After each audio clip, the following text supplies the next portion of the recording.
안녕하세요. 저는 얼마 전 귀여운 딸을 얻었고 지금은 딸아이 키우는 재미에 빠진 초보 아빠입니다.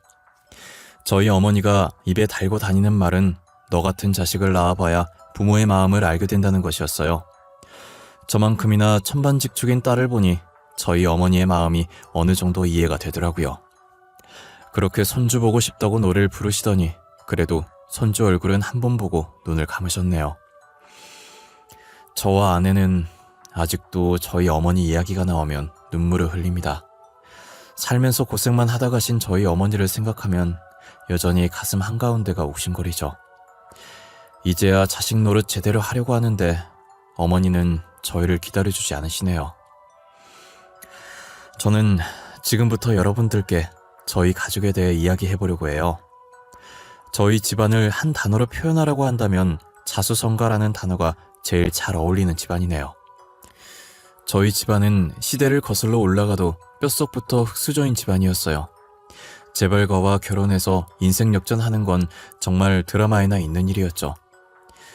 저흰 형편이 나아지지 않았고 계속해서 가난을 대물림하고 있었어요. 하루에 두 끼 먹는 것도 감사하게 생각할 정도로 가난했었어요. 그래도 그나마 저희 아버지께서 운전을 좀 잘하셔서 버스 기사를 하게 되면서 저희 집 살림이 조금씩 나아지기 시작했어요.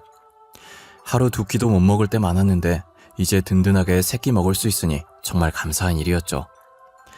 하지만 제가 중학생이 되었을 때 아버지는 사고로 세상을 떠나셨어요. 빗길에 운전을 하시다가 코너길에 차가 미끄러졌는데 아버지는 타고 있던 승객들 살리겠다고 핸들을 자기 쪽으로 꺾은 거예요.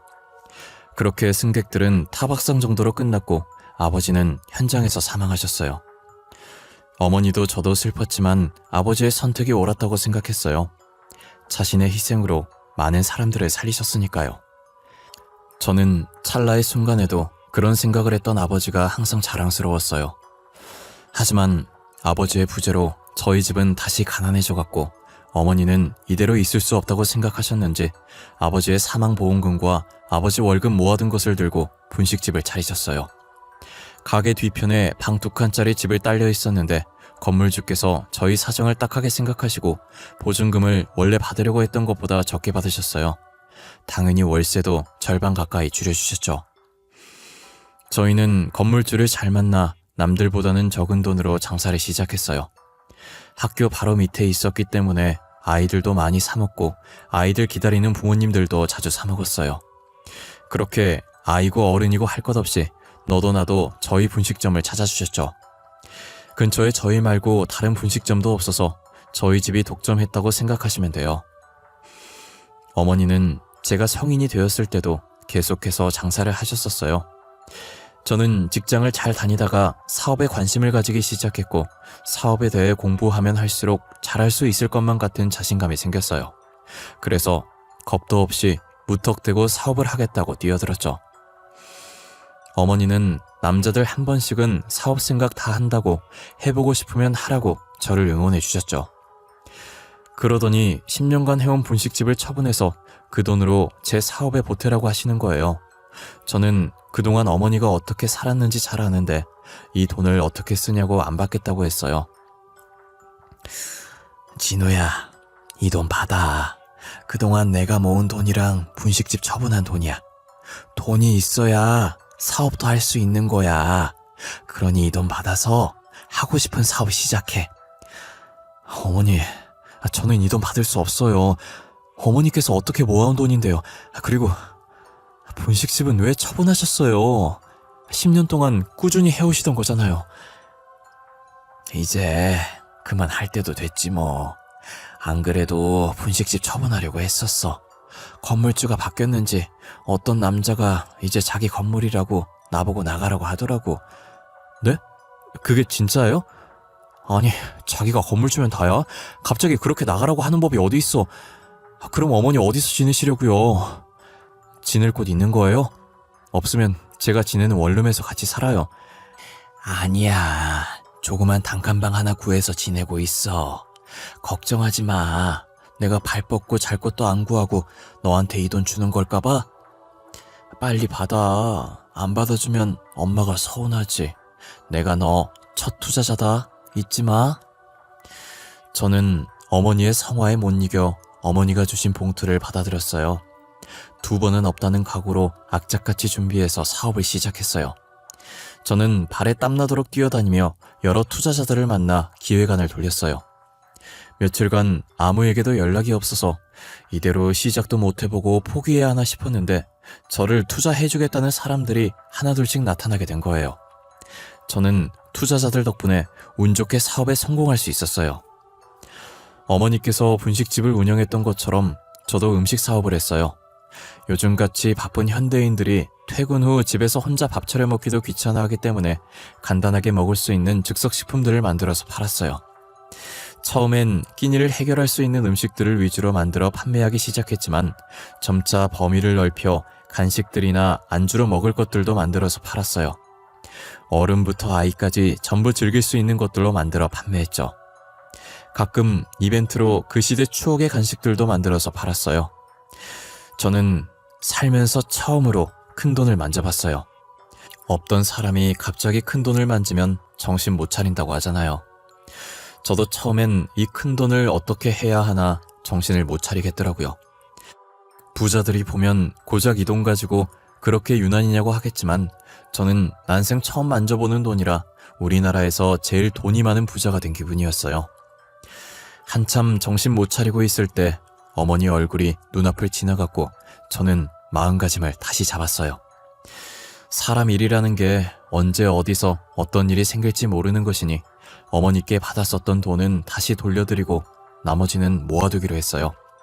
저는 큰 돈을 만지면서도 사업에 성공했다는 실감이 들지 않았는데 같은 업계 기업가들과 만남이 잦아지면서 서서히 실감을 하기 시작했어요. 평소에 저 혼자 알고 있던 대표들도 실제로 만나 인사하게 되니 이게 꿈인가 생시인가 구분이 잘 되지 않아 괜히 볼도 꼬집어보고 그랬어요.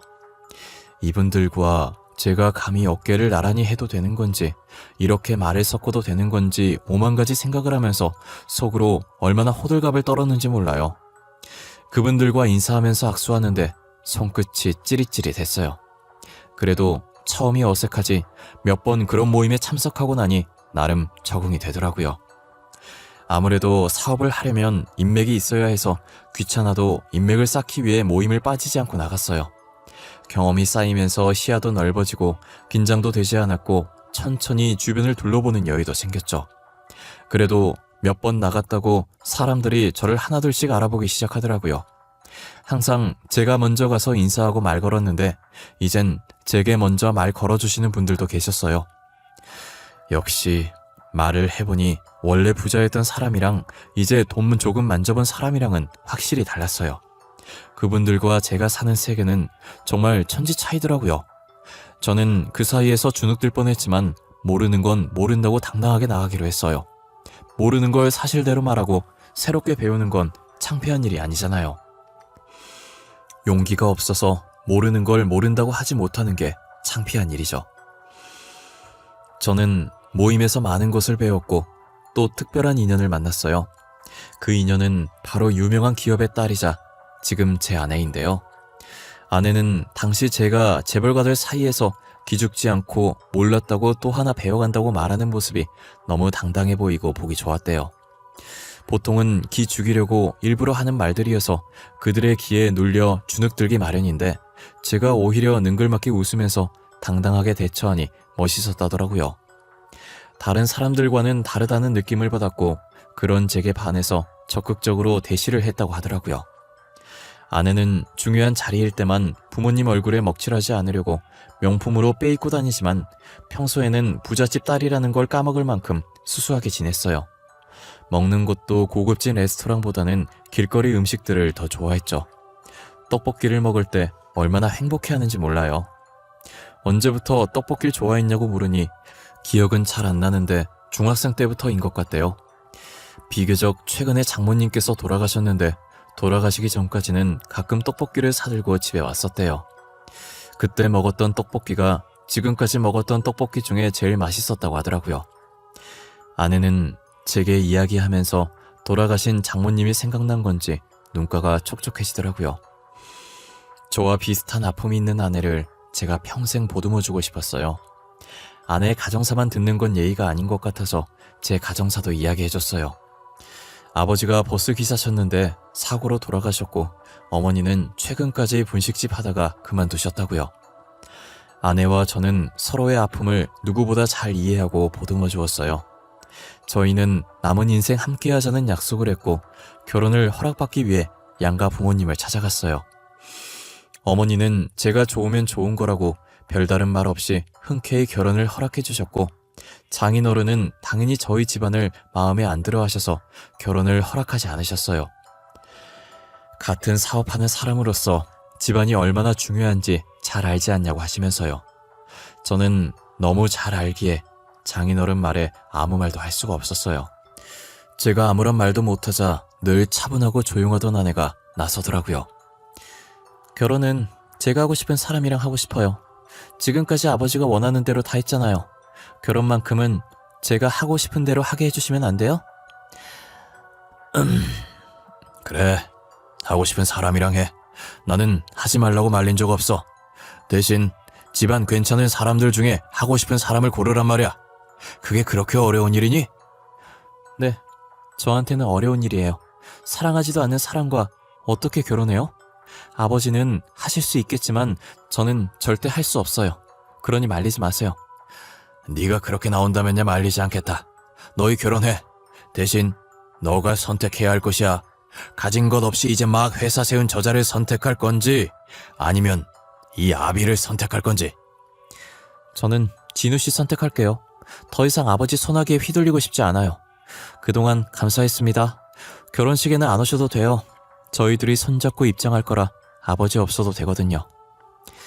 아내는 장인어른께 쌀쌀맞게 대답하더니 제 손목을 잡고 나왔어요. 한참을 걷다가 제 손목을 놓더니 한숨을 푹 쉬더라고요. 이런 모습 보여서 미안하고 이런 대우받게 해서 미안하다면서요. 저는 괜찮다고 예상하고 있었다고 아무렇지 않게 대답했어요. 장인어른께서 허락하실 때까지 기다려보는 게 어떠냐고 조심스럽게 물으니 절대 대답을 번복할 사람이 아니라고 단호하게 말하더군요. 다시는 안 보면 된다고 어차피 아버지에 대한 정이 없었다고 하면서요. 저는 아내가 저렇게 단호하게 말한 적이 처음이라 아무 말도 할 수 없었어요.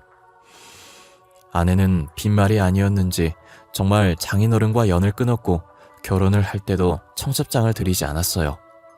신랑 신부 입장도 따로 하지 않고 아내가 장인어른께 말한 대로 동시에 입장을 했어요. 저는 아내의 기분이 걱정이 되었지만 아내는 걱정했던 것보다 괜찮았고 마냥 해맑게 웃고 있었어요. 아내의 웃는 모습을 보고 아내만 행복하면 됐다며 저도 괜한 걱정하지 말자고 생각했죠. 저희는 결혼 후 어느 신혼부부보다 행복했어요. 제 사업도 계속 잘 되고 있었고 아내와도 한 번도 싸운 적이 없었죠. 그리고 무엇보다 저희 어머니와 아내 사이가 굉장히 좋았어요. 아내가 저희 어머니를 많이 존경하고 진심으로 좋아해줬거든요. 하지만 1년 후 한순간에 모든 것이 바뀌어버렸어요. 어느 날 갑자기 제가 만든 음식에 벌레나 철 같은 이물질이 나왔다는 문의글이 폭주하더니 다들 환불을 하고 저희 제품을 불매하겠다고 난리인 거예요. 고객들은 무작정 저희 회사로 물건을 다시 돌려보내고 돈 달라고 회사까지 찾아왔어요. 저는 영문도 모른 채 일단 환불을 다 해드렸고 어떻게 된 건지 원인을 찾아봤어요. SNS를 뒤져보니 어떤 사람이 증거 사진도 없이 저희 제품을 먹는데 벌레가 나왔다는 둥, 철 같은 게 나왔다는 둥 구구절절 자신이 피해 입었다며 글을 썼더라고요. 그 글을 본 사람들이 더럽다고 안 먹겠다고 환불해달라며 난리를 친 거였어요. 어떻게 증거 사진도 없는 저글 하나로 이렇게까지 된 건지 모르겠지만 일단 이를 수습하기 위해 환불을 진행했어요. 하지만 제가 환불을 해줌으로써 잘못을 인정한 게 되어버렸고 제가 입장문을 적어도 아무도 봐주지 않았어요. 결국 저희 회사는 2달도 못 버티고 부도 처리가 되었죠. 결혼 후 한창 신혼을 즐겨야 할 시기에 회사가 망하게 되었고 사업하면서 가졌던 것보다 더 많은 것을 토해내야 했어요. 투자자들은 집까지 쳐들어와 돈 될 만한 것들도 다 가지고 갔어요. 저희 아내가 저와 결혼하기 전에 샀던 명품들도 다 가지고 가버렸어요. 이건 제 사업과 아무 상관없는 물건들이라고 필사적으로 말렸지만 소용없었죠. 아내는 괜찮다고, 우리도 억울하지만 저 사람들도 어떻게 보면 피해자 아니냐고 가지고 가게 놔두라고 하더라고요. 저는 너무 미안해서 아내의 얼굴을 똑바로 볼 수가 없었어요. 아내는 계속 괜찮다고, 재벌과 사이에서 기죽지 않고 당당하던 사람 어디 갔냐고 매력 없어지려고 한다면서 괜히 장난을 치며 저를 다독였어요. 집도 경매로 넘어가 버려서 저희는 결국 어머니 집에서 생활하게 되었어요. 일단 집은 어떻게 해결했는데 앞으로 생활할 게 문제더라고요. 아내는 언제 숨겨놨던 건지 몸속에서 통장을 한 해 꺼내더니 모아둔 돈이 있다고 당분간은 그걸로 생활하자고 하는 거예요.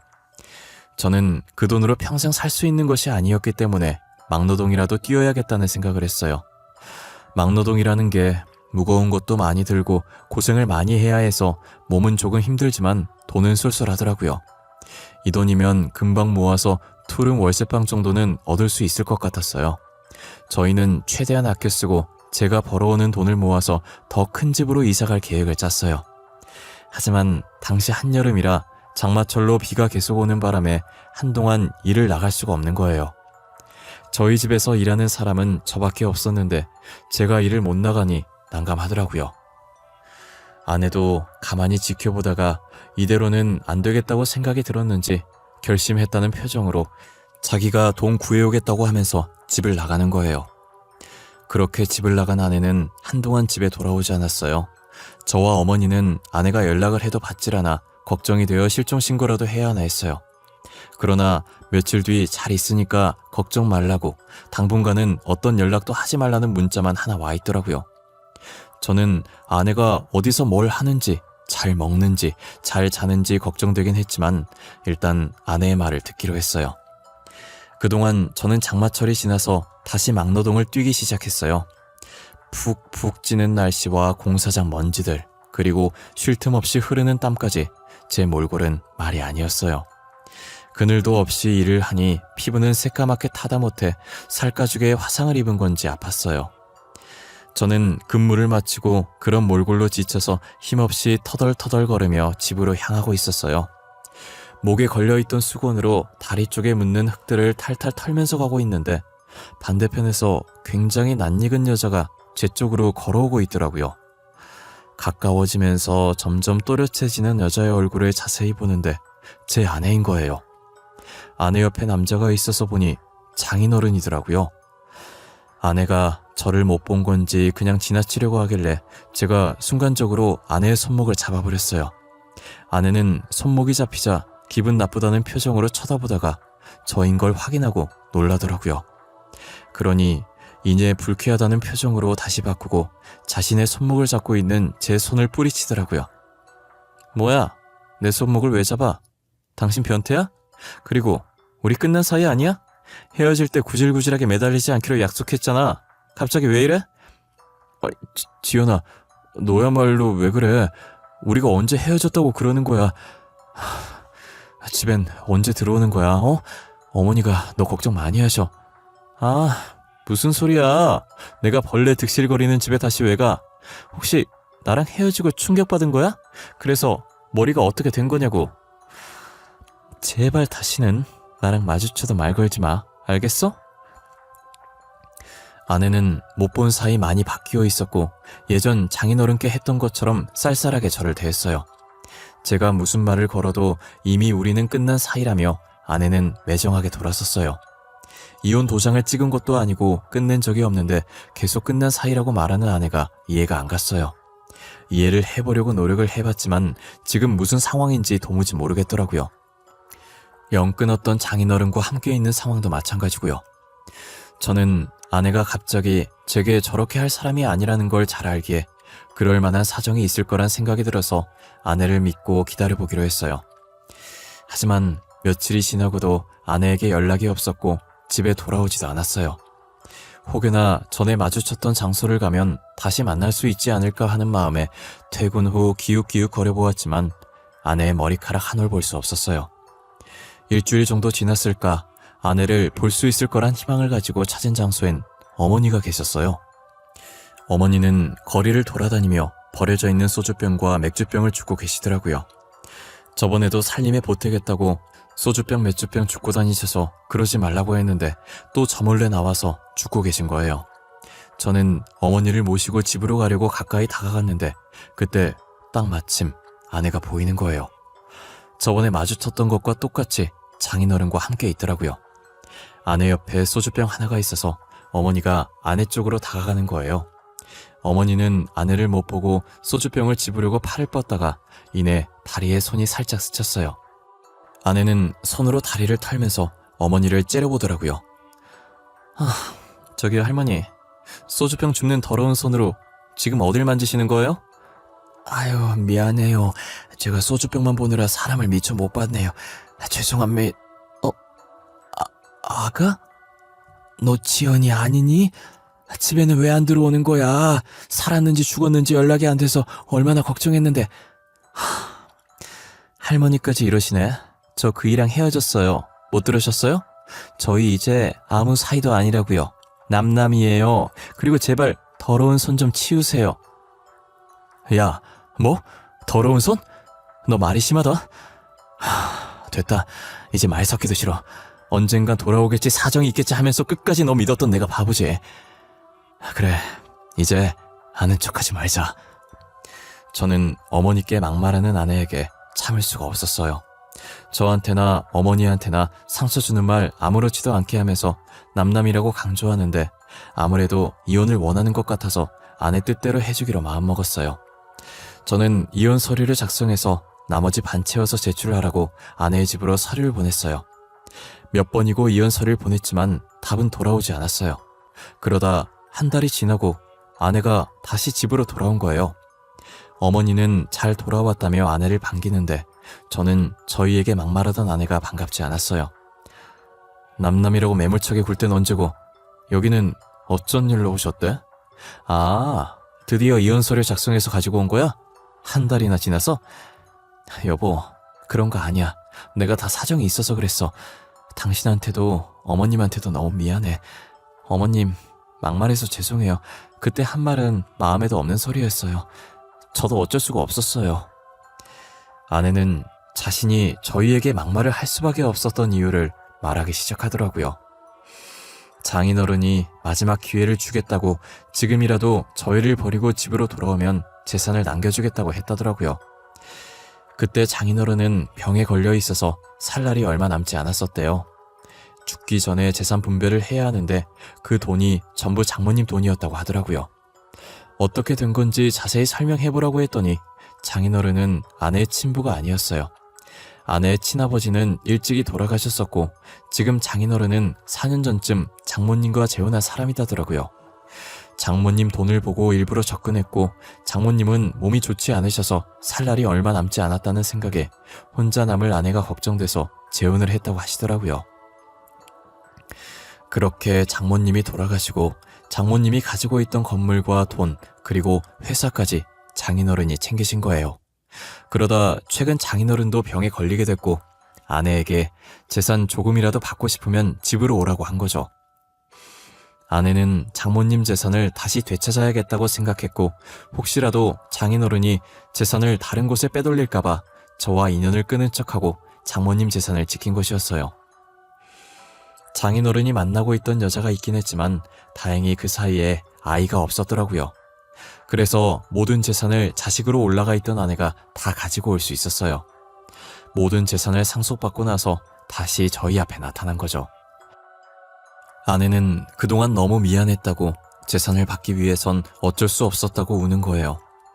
아내는 어머니 손 절대 안 더럽다고 열심히 사신 흔적이 있는 손이 어떻게 더럽냐고 멋진 손이라고 했고 제게는 절대 헤어질 수 없다고 저 같은 사람은 어떻게 다시 만나냐며 울면서 이혼하기 싫다고 했대요. 저는 아내의 어깨를 토닥이며 괜찮다고 울지 말라고 다 이해한다고 다독여줬어요. 아내는 이제 더 이상 여기서 살지 않아도 된다고 자신의 본가로 옮기자고 하더라고요. 어머니는 아내의 말에 계속 이곳에서 혼자서 사시겠다고 고집 피우셨어요. 며칠간 설득한 끝에 자식 이기는 부모 없다고 어머니는 저희 뜻을 따르셨죠. 저는 막노동 일을 그만두고 장모님 회사에서 일을 하기 시작했어요. 아내는 꼭 제가 회사를 물려받았으면 좋겠다고 대표직에 임시로 자신의 삼촌을 올려놓았고 저를 회사에 억지로 집어넣어 버렸어요. 제 의지로 회사에 들어간 건 아니지만 그래도 감사하게 일을 배우고 있어요.